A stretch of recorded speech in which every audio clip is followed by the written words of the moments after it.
Have you ever heard of Schrödinger's cat?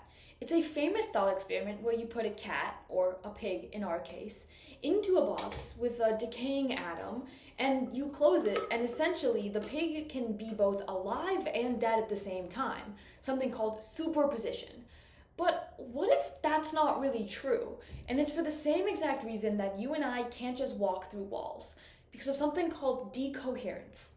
Decoherence theory is a fascinating look at what makes quantum particles special and how they act in response to their environment, such as light, heat, or even sound, and how their standout effects can essentially become diluted.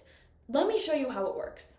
Let's say that this is our quantum particle, this note right here. Right, it's perfectly clear and it maintains itself. We can see it very easily against the background. But what would happen when we have an environment that ends up responding to this particle?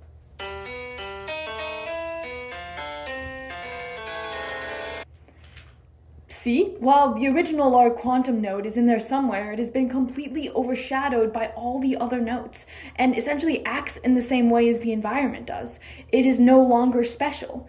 In this way, the effects of our original node are completely lost. So now we've gone over decoherence and why quantum particles can essentially lose their quantumness. But why does this even matter for us? Well, it has a really huge application in something called quantum computing, which is basically solving really hard, complicated problems in the medical field, in mathematics, and even greater applications, and being able to use the superpositional aspect of a quantum particle to solve those problems. And superposition is what we talked about earlier with the cat. It's about being in two states at once, alive or dead.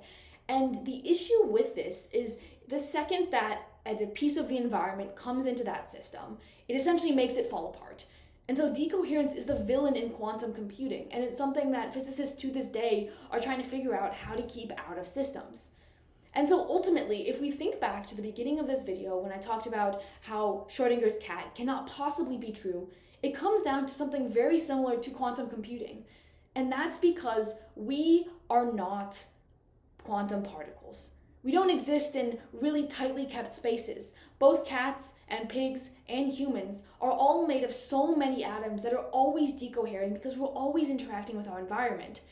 And so when we put a cat in a box and we close the lid, no matter what's in that box with it, there is part of the environment in there too.